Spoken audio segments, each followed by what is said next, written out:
Hello, everyone. I apologize for not being able to be there this evening. So I wanted just to quickly go over some of the information that are on our slides. I do know some of the other principals are at the meeting and can answer questions and follow up anyway with any questions that you may have. And I'm glad to do that also. I do have some live links on our third slide that you're welcome to pull up and look at. And if you have any questions about those, feel free to reach out. But here are some of our strengths at Marshall County High School. We are now a yellow school.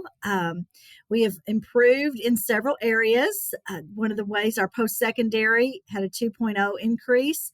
Our graduation rate is still very high. It did drop 1.3, so that is a goal to regain that. However, it is still an accolade that I wanted to share with you all. We had an increase of 3.5 in science, social studies, and writing, and our school climate did increase by 0.7. So those are the things that I feel like went into us going from an orange, categorized as an orange, to a yellow school. Definitely some areas for growth. We are working on our novice reduction in all content areas for all of our students.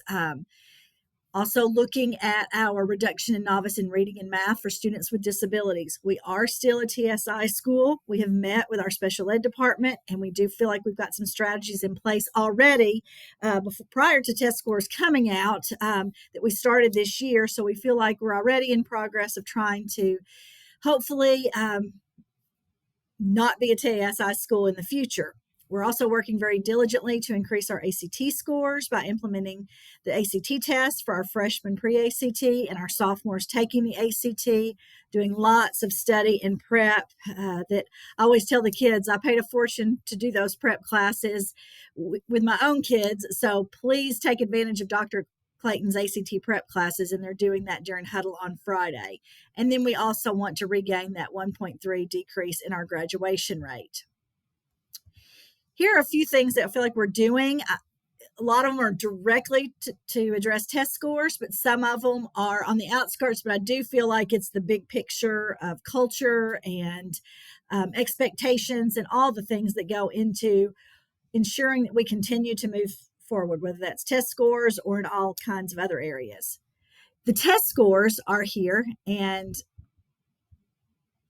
we felt like a lot of times our parents felt very fragmented, didn't even have an understanding. Even our students didn't have an understanding of all the different tests that are taken at the high school and those expectations and what that means to be college and career ready, which is definitely part of our accountability system. So we laid all of this out on a one page, I call it the handy dandy testing cheat sheet.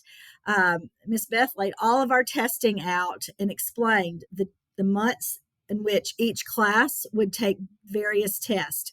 We also have a little explanation of that at the bottom so that if a parent does have a question or if they don't know what a coyote test is, they can find out what that means and who is the contact person if they have any questions. So we felt like that was really important, and that is part of our parent newsletter that we sent out. So we've tried to communicate that.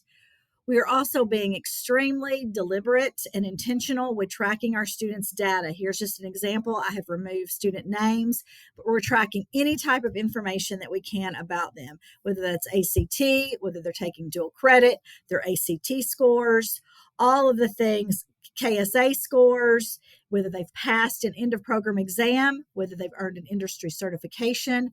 We are tracking that for all of our kids starting their freshman year. So just wanted you to be aware that that is something intentional that we look at daily. Someone has their hands in it all the time, trying to determine what we need to do for individual kids to continue to move them forward. We feel like we're also trying to kind of beef up our expectations, I guess you would say, with our new honors policy. That's something we're going to bring before you all. But we also found that last year, about 55% of our kids we're graduating with honors. And I think sometimes that can send a message of maybe our curriculum's not rigorous enough, what's going on. And I really think it had to do with our policy. So just putting that in place so that they have an understanding of what it means something to be an honor grad and what they need to do in order to achieve that honor graduate status. Again, I feel like that is just part of raising our expectations. We have hired 2 new interventionists, a reading and a math interventionist. They are full-time in those areas and they collaborate in the classroom. Our reading and math are working with our freshmen that are tier 2 and tier 3 students in a classroom. They are also pushing into our special ed classrooms that are resource classrooms and collaborating with those resource teachers. So I feel like that is not only going to help our students that need interventions because they're tier 2 or tier 3, they are also working then with our special education population. Safeguarding instructional time. We did eliminate houses this year, and there's pros and cons to that because we still want school to be fun. But we've just eliminated some things and tried to make a very simple schedule and to keep any disruptions to a Friday. That's not always possible in a high school with all the moving parts, but really trying to safeguard instructional time and keeping things to Friday afternoon during huddles or different things like that, so that Monday through Thursday are normal days with 100% instruction time with no interruptions. We're also looking at our schedule for next year, trying to work out some things for a freshman schedule, and that's going well. We've met with SBDM about that, but where content is the core classes for freshmen are all year long classes. They're math, English, science, and social studies. So that is something we are beginning to work on. We're actually putting together our course guide right now. So we're trying to be really proactive and early on that scheduling process so that we can have something very sound in place that we feel like will help instruction for the following year. That doesn't help us this year, but trying to be proactive for next school year.